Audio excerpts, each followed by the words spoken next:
Bismillah. Khairum jami'an. Assalamualaikum warahmatullahi wabarakatuh. Alhamdulillahi wa kafa. Wassalatu wassalamu ala rasulil mustafa wa ala alihi wa ashabihi wa man ihtada. Faqad qala ta'ala ya ayyuhalladzina amanu taqullaha wa qulu qawlan sadida. Yuslih lakum a'malakum wa yaghfir lakum dhunubakum wa may yuti'illaha wa rasulahu faqad faza fawzan 'azima.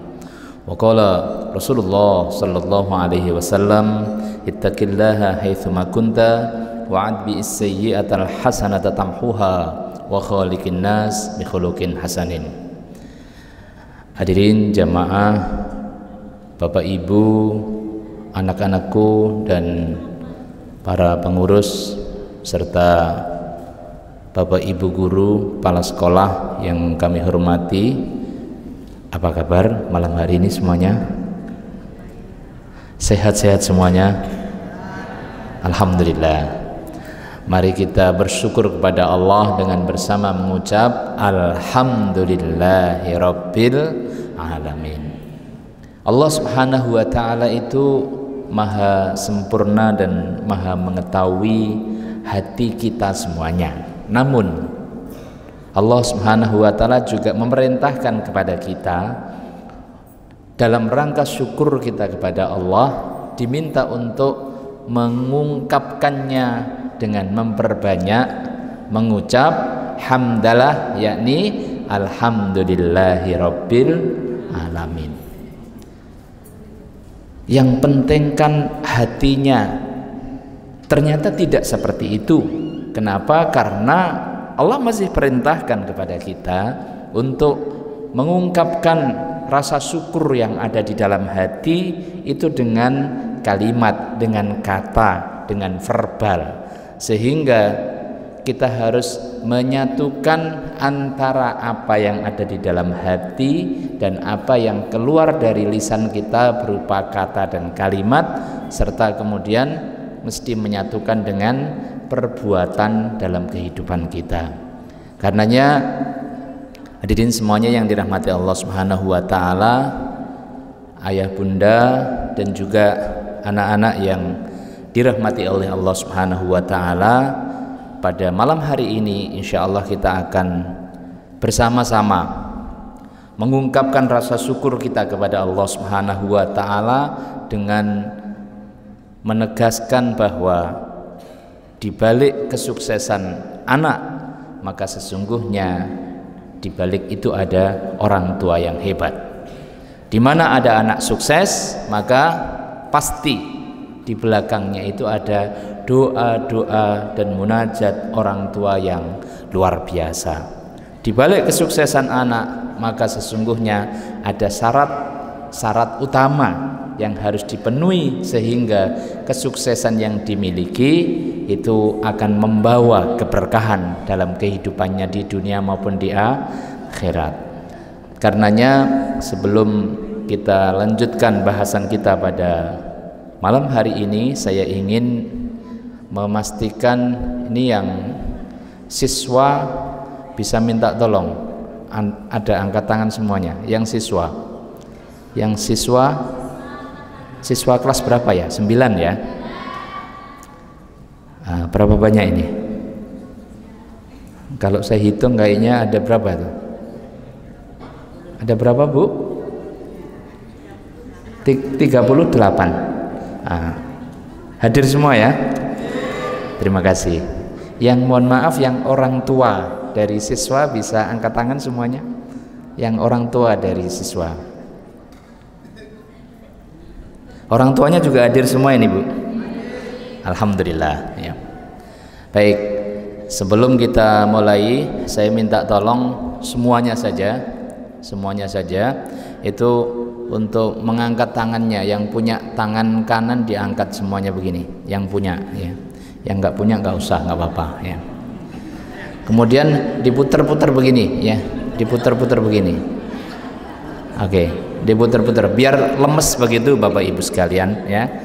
Oke, setelah itu kemudian taruh Bu di hidung Pak ya, di hidung. Alhamdulillah Allah masih berikan kepada kita hidung. Sekarang diputar lagi, tangannya begini Bu, dengan cepat. Diputar-putar lagi dengan cepat ya. Kemudian taruh di pipi. Nah, alhamdulillah kita masih diberi pipi. Bayangkan kalau nggak ada dagingnya pipinya, nah, menakutkan ya. Diputar lagi, putar lagi dengan cepat. Diputar lagi dengan cepat. Cepat Ibu, Bapak ya, anak-anak cepat. Kemudian taruh di dagu ya. Taruh di dagu ya. Nah, Bapak Ibu sekalian, ini belum mulai saja itu dagu sama apa ini, jidat sudah terbolak-balik Ibu ya. Semoga yang dagunya kebalik di sini ya, konsentrasinya semakin tinggi ya. Baik, Bapak Ibu sekalian yang dirahmati Allah Subhanahu wa taala. Ketika kita berbicara tentang pendidikan anak, maka Allah Subhanahu wa taala mengingatkan kepada kita antara lain di banyak ayatnya. Di surat An-Nisa ayat yang ke-9 Allah mengingatkan, wal yahsyal ladzina law taraku min khalfihim dzurriyyatan dhi'afan khafu 'alaihim falyattaqullaha wal yaqulu qawlan syadida. Hendaklah mereka takut kalau meninggalkan generasi keturunannya dzurriyyatan dhi'afan, generasinya menjadi generasi yang lemah. Lemah apanya? Lemah imannya. Takut, hendaknya takut dan khawatir kalau lemah adab atau akhlaknya, lemah moralnya, lemah ibadahnya, lemah ilmunya. Dan kalau sudah lemah akidah atau keimanannya, lemah ilmunya, lemah ibadahnya, maka yang terjadi adalah di hampir semua bidang kehidupan nanti anak-anak yang lemah seperti itu akan menjadi lemah semuanya. Karenanya Allah Subhanahu wa taala kemudian di ayat 9 dari surat An-Nisa ini memberikan penegasan kepada kita semuanya, kalau kita orang tua memiliki kekhawatiran jangan sampai generasi kita lemah. Dan pasti kalau orang tua yang benar, orang tua yang punya visi, maka pastinya dia inginkan generasi anak keturunannya itu harus lebih baik. Betul begitu Bu? Begitu Pak? Kalau orang tua yang punya visi yang benar, maka pastinya dia ingin anaknya itu jauh lebih baik dibandingkan dengan orang tuanya. Nah, karenanya kemudian Allah Subhanahu wa taala memberikan panduan bagaimana cara agar anak-anak generasi kita ini atau generasi kita dan anak-anak kita ini memiliki kualitas yang lebih baik dari orang tuanya. Di ayat ini kemudian Allah Subhanahu wa taala memberikan panduan. Yang pertama adalah falyattaqullah. Maka bekal dan syarat utama agar menjadikan anak dan juga generasi kita ini menjadi generasi yang jauh lebih baik, bukan generasi yang lemah tapi sebaliknya generasi yang kuat, itu adalah yang pertama bertakwa kepada Allah Subhanahu wa taala. Bapak Ibu sekalian dan juga anak-anakku semuanya yang dirahmati Allah Subhanahu wa taala, maka kalau kita fahami ini adalah berbicara tentang adab di dalam mencari ilmu. Sebaliknya akan menjadi celaka orang yang mencari ilmu ketika tidak memakai adab. Dan ternyata adab yang pertama dan utama di dalam mencari ilmu, agar ilmu itu kemudian bisa dipercepat oleh Allah masuknya, knowledge dan pengetahuannya, ilmunya menjadi lebih cepat, pemahamannya lebih cepat masuk. Ini untuk siswa, untuk anak-anak. Siapa di antara kalian yang ingin sangat cepat bisa paham dan menguasai ilmu yang diajarkan kepada kalian, angkat tangan tinggi-tinggi dan katakan saya. Oh, nggak ada ya? Coba anak-anak dan siswa semuanya, siapa di antara kalian yang ingin diberikan ketika diajarkan satu ilmu, atau Anda membaca atau Anda mendengar penjelasan, itu diberikan oleh Allah kecepatan untuk memahami dan kemudian Anda bisa paham dan hafal? Angkat tangan Anda dan katakan saya. Yang kompak. Ada yang nggak mau atau belum kompak ya. Saya ingin tanya lagi, siapa di antara kalian para siswa, anak-anak, yang ingin cepat bisa memahami ilmu yang didapat, apakah dengan mendengar, apakah dengan membaca, cepat faham dan kemudian dia punya hafalan yang sangat kuat? Angkat tangan Anda dan katakan saya. Nah, gitu baru semangat ya. Itu baru anak-anak Al-Ikhlas ya.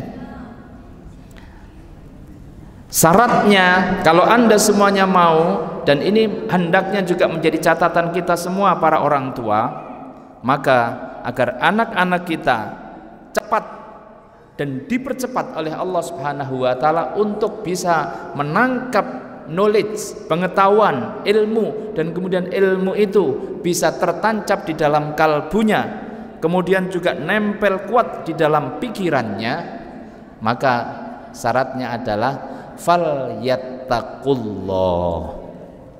Adab pertama yang harus benar-benar diterapkan di dalam kehidupannya adalah apa? Bertakwa kepada Allah Subhanahu wa ta'ala. Untuk memperkuat bab ini, Allah Subhanahu wa ta'ala mengingatkan di akhir dari surat Al-Baqarah ayat 282. Kata Allah Subhanahu wa ta'ala, fattaqullah wa yu'allimukumullah. Ayat ini adalah kunci rahasia penting bagi siapapun yang ingin memiliki keberhasilan di dalam menangkap ilmu yang diajarkan kepadanya, baik yang dijelaskan oleh guru atau kemudian kita masing-masing Anda membacanya. Maka untuk bisa cepat menangkap, kemudian hafal, ingat, dan kemudian dimudahkan untuk mengamalkannya, kalau ada soal-soal dan sebagainya tentu akan sangat mudah dilahap olehnya. Maka syaratnya kata Allah Subhanahu wa ta'ala, fattaqullah, bertakwalah kepada Allah, wa yu'allimukumullah. Jaminannya Allah yang langsung akan mengajarkan kepadanya. Jadi apa anak-anak? Syarat pertama untuk keinginan kalian itu bisa tercapai, yang pertama apa? Falyattaqullah, bertakwa kepada Allah Subhanahu wa ta'ala. Apa Bu, Pak? Syaratnya yang pertama agar anak-anak kita itu kemudian memiliki kemampuan untuk menangkap ilmu dan kemudian bisa tertancap kuat di dalam hatinya dan di dalam pikirannya. Syarat pertama apa? Bertakwa kepada Allah Subhanahu wa ta'ala. Ini adalah adab yang paling penting dan pertama yang harus ditancapkan ke dalam diri kita semuanya. Bapak Ibu sekalian dan anak-anak, berbicara tentang ayat ini, ayat 9 di surat An-Nisa ini, ayat-ayat sebelumnya dan sesudahnya itu berbicara tentang masalah warisan. Akan tetapi di tengah-tengahnya ini kemudian Allah menyelipkan wal yahsyal ladzina la taraku min khalfihim dzurriyyatan dhi'afan khafu 'alaihim. Allah mengingatkan tentang bahwa hendaklah para orang tua itu khawatir jangan sampai anak keturunannya itu dalam kondisi lemah. Para ulama kemudian diantaranya menjelaskan, mufassir menjelaskan, bukan hanya sekedar masalah warisan harta, tetapi justru yang paling penting yang harus diwariskan kepada anak-anak itu adalah beberapa warisan. Yang pertama itu tadi adalah takwa kepada Allah Subhanahu wa ta'ala. Jadi apa Bu, Pak, warisan yang hendaknya diwariskan kepada anak-anak kita semuanya? Yang pertama apa? Takwa kepada Allah Subhanahu wa ta'ala. Ada kisah, tentu ini adalah kisah true story yang terjadi pada masa Khalifah Umar bin Abdul Aziz. Bahwa Khalifah Umar bin Abdul Aziz itu adalah cicitnya Umar bin Khattab radhiyallahu an. Khalifah Umar bin Abdul Aziz itu memiliki 16 putra-putri. Sampai kemudian di akhir hayat beliau, sebelum beliau meninggal, dikumpulkan anak-anaknya tinggal 11. Ada beberapa yang meninggal dan sebagainya. Ke-11 anaknya yang ditinggalkan oleh beliau di akhir hayatnya itu dipanggil oleh beliau, dan kemudian beliau mengatakan kepada anak-anaknya, "Wahai anak-anakku semuanya, aku tidak meninggalkan kepada engkau kecuali yang ada." Padahal beliau khalifah, pemimpin tertinggi di mana negara di kekuasaannya, wilayah kekuasaannya itu kalau dikonversi sekarang itu lebih dari 30 negara. Lebih dari 30 negara. Berarti jauh lebih tinggi dibandingkan dengan presiden pada masa sekarang ini. Khalifah beliau.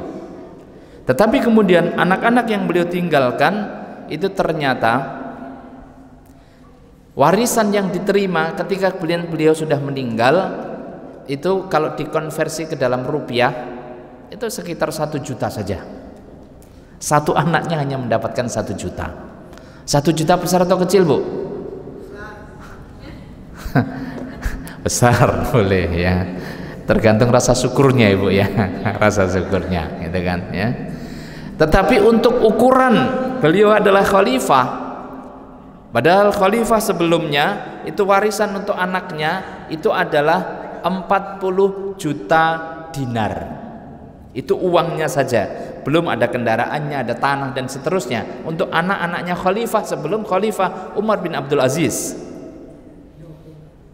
Nah, Bapak Ibu sekalian rahimakumullah dan juga anak-anakku, apa yang kemudian terjadi? Putra-putrinya khalifah sebelumnya yang mendapatkan berapa warisannya? 40 juta dinar. 1 dinar itu sekarang 3 jutaan. Silahkan dikalikan Ibu. Nolnya nggak cukup kalau kalkulator ya. Kalkulator nolnya nggak cukup. 40 juta dikalikan 3 juta. Nah, nggak cukup itu ya. Itu 1 anak uangnya. Sedangkan putra-putrinya Umar bin Abdul Aziz apa tadi? Berapa? 1 juta saja. 1 juta rupiah kalau dirupiahkan. Apa yang kemudian terjadi?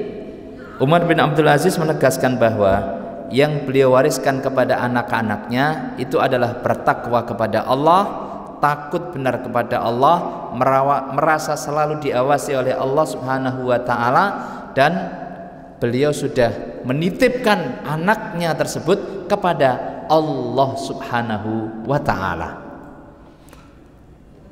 Maka kemudian tidak lama setelah itu, tidak sampai 10 tahun, beberapa tahun kemudian kekuasaan Bani Umayyah digantikan dengan Bani Abbasiyah, dan kemudian putra-putri dari khalifah sebelumnya yang mendapatkan warisan 1 anaknya 40 juta dinar tersebut, 40 juta dinar itu kemudian menjadi buronan dari penguasa sesudahnya. Dan kemudian putra-putrinya Umar bin Abdul Aziz yang jumlahnya 11 itu tadi, karena kepada mereka diwariskan ketakwaan, kejujuran, dan kemudian juga rasa selalu diawasi oleh Allah Subhanahu wa ta'ala, anak-anaknya putra-putrinya Umar bin Abdul Aziz itu kemudian semuanya menjadi orang yang sukses di dalam kehidupannya penuh dengan keberkahan, dan berikutnya mereka semuanya menjadi pembayar zakat terbesar pada masanya, dan di samping itu kedermawanannya juga luar biasa. Padahal harta yang ditinggalkan berapa? Hanya 1 juta. Tetapi karena memang yang diwariskan itu adalah semuanya, kalau bahasa kita itu bukan ikan, tapi yang diwariskan kepadanya apa? Pancing atau alat untuk memancing.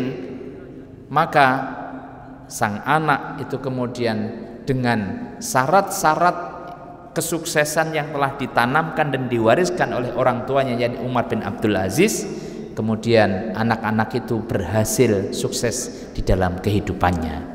Sehingga Bapak Ibu sekalian rahimakumullah, ayat 9 ini menegaskan kepada kita bahwa syarat agar anak-anak itu benar-benar sukses dalam kehidupannya, yang pertama yang hendaknya selalu diwariskan oleh orang tua kepada anak-anaknya adalah apa, Bu? Pak? Bertakwa kepada Allah Subhanahu wa ta'ala. Yang kedua, lanjutan ayat ini adalah falyattaqullah wal yaqulu qawlan sadida, dan berkatalah dengan kata-kata yang jujur, berkatalah dengan kata-kata yang baik. Bapak Ibu sekalian dan juga anak-anakku semuanya, ini khusus anak-anak siswa. Yang siswa mana? Yang siswa-siswi mana? Ya. Baik, untuk anak-anak, hal yang kedua yang sangat penting untuk selalu Anda camkan, Anda miliki agar Anda memiliki kesuksesan, baik dalam kesuksesan di bidang akademisnya maupun nantinya Anda akan sukses dalam kehidupan Anda berikutnya, itu adalah wal yaqulu qawlan sadida, dan berkatalah dengan kata-kata yang jujur.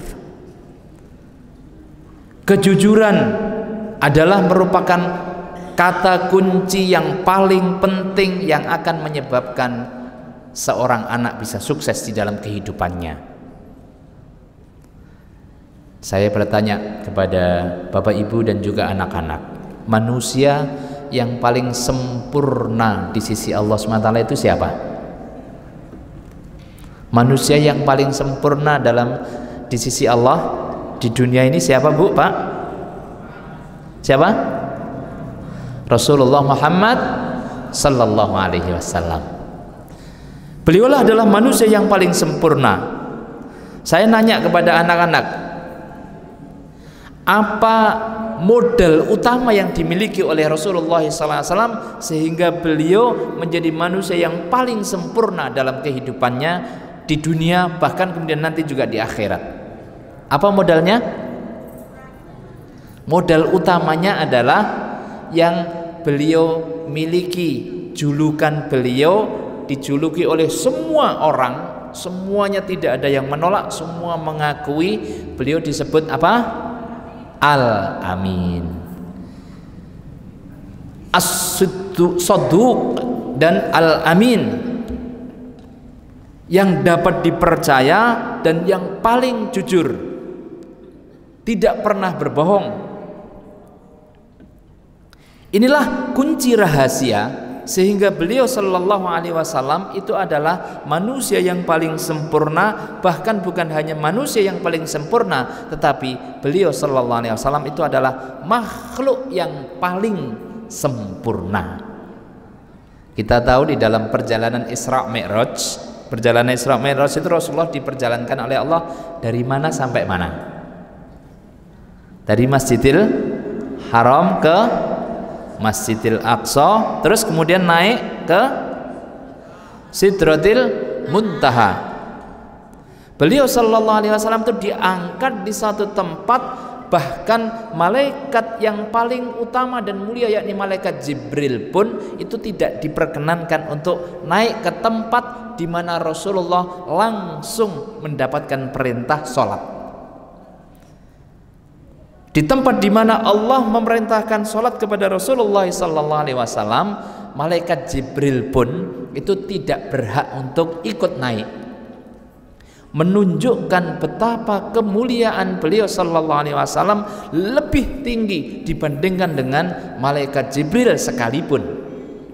Padahal malaikat Jibril itu adalah malaikat Allah yang paling mulia dan paling utama. Sebagaimana dalam nanti akhir dari kehidupan dunia itu, saat malaikat yang bertugas meniup trompet untuk kehancuran dunia itu siapa namanya? Malaikat Israfil. Setelah malaikat Israfil itu meniup trompet, maka semua dunia semuanya hancur. Kullu man 'alaiha fan, semua akan hancur kecuali yang dikehendaki oleh Allah Subhanahu wa taala masih hidup. Di antara yang dikehendaki Allah masih hidup itu nanti ada tiga malaikat. Siapa saja? Malaikat Israfil yang meniup trompet tadi, kemudian malaikat siapa? Malakul maut atau malaikat Israel, pencabut nyawa, dan yang ketiga adalah malaikat Jibril. 3 malaikat ini yang masih diperkenankan hidup oleh Allah Subhanahu wa taala. Dan kemudian 3 dikurangin 1. Siapa dulu nih? Malaikat siapa nih? Hah? Siapa? Anak-anak siapa? Israfil dulu. Malaikat Israfil disuruh malakul maut untuk mencabut nyawanya Israfil. Berarti tinggal berapa? Tinggal 2. Tinggal siapa? Malaikat Jibril sama malaikat Israel atau malaikat maut, ya. Nah, kemudian siapa dulu nih? 2 ini. Kemudian tinggal 2 ini Allah SWT perintahkan malakul maut atau malaikat Israel untuk mencabut nyawanya sendiri. Begitu kemudian dia cabut nyawanya sendiri, dia katakan terasa sakit, sakaratul mautnya, sakitnya luar biasa. Kemudian dia mengatakan, aduh, sungguh amat sakit. Kalau seandainya tahu sakitnya demikian, saya akan mencabut nyawa manusia itu lebih santun, lebih pelan, begitu kan. Dicabut nyawanya sendiri oleh malaikat maut dan kemudian meninggal. Tinggal siapa? Malaikat Jibril. Maka Allah SWT perintahkan malaikat Jibril untuk sujud dalam jangka waktu yang lama, hingga kemudian Allah mencabut langsung nyawanya Jibril dengan kekuasaan dan tangan Allah Subhanahu wa taala sendiri. Hadirin jamaah sekalian, ibu-ibu dan juga bapak-ibu sekalian dan juga anak-anakku semuanya yang dirahmati Allah Subhanahu wa taala, inilah yang menunjukkan bahwa malaikat Jibril itu malaikat yang paling tinggi derajatnya di sisi Allah Subhanahu wa taala. Di surat Al-Qadr misalnya, itu juga dijelaskan oleh Allah, tanazzalul malaikatu war ruhu fiha. Di malam Lailatul Qadar itu turun semua malaikat, warruhu. Siapa ruh itu? Dan Jibril.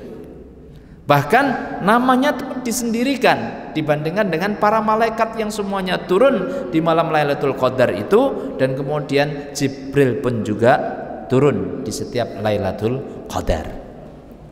Nah, malaikat Jibril yang mulia, paling utama, nomor 1 di antara semua para malaikat itu pun ada posisi di mana di tempat dan di posisi tersebut malaikat Jibril tidak boleh naik, hanya Rasulullah Muhammad sallallahu alaihi wasallam saja yang diperkenankan oleh Allah untuk naik dan menghadap.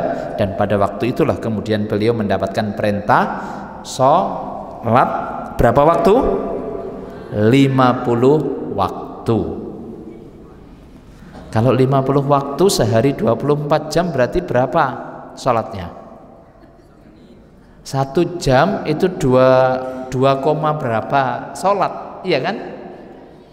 Kalau 1 jam itu 2 kali sholat berarti muadzin ini Pak, ya, ini standby terus gitu kan.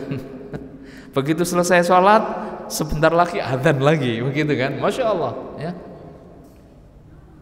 Begitu kemudian Nabi sallallahu alaihi wasallam menerima itu dengan penuh khusyuk, tawadhu, dengan penuh penghormatan kepada Allah Subhanahu wa taala. Kemudian turun Rasulullah sallallahu alaihi wasallam membawa perintah sholat berapa waktu tadi? 50 waktu. Di langit yang ke-6 ketemu dengan Nabi Musa. Muhammad saudaraku, Nabi dan saudaraku, apa yang diperintahkan Allah kepada engkau? Aku diperintahkan untuk diriku dan umatku untuk sholat 50 waktu. Minta keringanan kepada Allah. Saya sudah menguji untuk Bani Israel, tidak kuat. Akhirnya Rasulullah SAW menerima saran Nabi Musa, naik lagi kepada Allah Subhanahu wa ta'ala, minta keringanan, dikurangin 5. Berarti masih berapa? 45. Turun lagi, ketemu dengan Musa. Kata Nabi Musa, minta lagi keringanan, dikurangin lagi 5. Naik lagi, turun lagi, minta lagi keringanan, minta lagi, dan begitu seterusnya, naik turun sampai kemudian diskon terus sampai menjadi 5 waktu. Begitu kemudian Rasulullah SAW menerima 5 waktu tersebut, turun ketemu dengan Nabi Musa. Muhammad, mintalah lagi keringanan karena umatmu itu nggak kuat nanti ya. Kira-kira sarannya Nabi Musa ini benar atau enggak, Bu? Pak, sarannya Nabi Musa luar biasa. Jadi kita perlu berterima kasih kepada Nabi Musa. Kalau nggak ada sarannya Nabi Musa, kita sholat berapa waktu? 50 waktu ya. Semoga kita semuanya nanti dimasukkan oleh Allah ke surga, dan nanti bisa bertemu dengan Nabi Musa juga, ketemu dengan Rasulullah SAW, ketemu dengan Nabi Musa, dan kita sampaikan terima kasih Nabi Musa sudah usul untuk didiskon perintah untuk sholat dari 50 waktu menjadi 5 waktu. Saat Rasulullah diusuli Nabi Musa setelah 5 waktu minta keringanan lagi, kata Nabi Sallallahu Alaihi Wasallam, wahai Nabi Musa, aku sudah berkali-kali naik turun menghadap kepada Allah dan bertemu denganmu minta keringanan. Saya malu dan saya sudah pasrah total kepada Allah Subhanahu Wa Taala. Dan ternyata malunya Rasulullah, pasrahnya Rasulullah dengan 5 waktu tersebut kemudian ditutup dengan firman Allah dari atas kemudian yang mengatakan bahwa wahai Muhammad, 5 waktu yang aku wajibkan kepadamu dan kepada umatmu ini adalah sesuai dengan ketetapanku, dan itu bernilai 50 waktu. Jadi 5 waktu yang menjadi perintah utama, mulia, amal yang pertama kali dihisab oleh Allah Subhanahu wa ta'ala, yang menentukan kalau nilai sholatnya baik, semuanya akan baik. Sebaliknya kalau sholatnya buruk, semuanya akan berdampak buruk. Tersebut ternyata sama dengan nilainya awal dari perintahnya. Jumlahnya berapa? 50 waktu. Bapak Ibu sekalian dan juga anak-anakku yang dirahmati Allah Subhanahu wa ta'ala, penegasan tentang peristiwa Isra Mi'raj di mana Nabi mendapatkan tempat yang paling mulia, bahkan malaikat Jibril pun tidak berhak untuk ikut naik di tempat tersebut, menegaskan bahwa Rasulullah Muhammad Sallallahu Alaihi Wasallam adalah manusia yang makhluk yang paling mulia di sisi Allah Subhanahu Wa Taala, dan kemuliaan beliau, modal pertama dan utama yang dimiliki oleh beliau adalah apa tadi? Kejujuran. Jujur, siddiq, dan amanah adalah merupakan modal utama dan pertama bagi kalian semuanya, bagi kita semuanya. Wabil khusus bagi para siswa, Anda disebut orang yang sukses, menjadi anak-anak siswa-siswa yang sukses itu apabila Anda memiliki nilai kejujuran di dalam diri Anda. Setelah yang pertama tadi apa? Takwa. Jadi modal pertama adalah takwa, modal kedua apa? Kejujuran, siddiq, dan amanah. Bapak Ibu sekalian dan anak yang dirahmati Allah Subhanahu wa taala.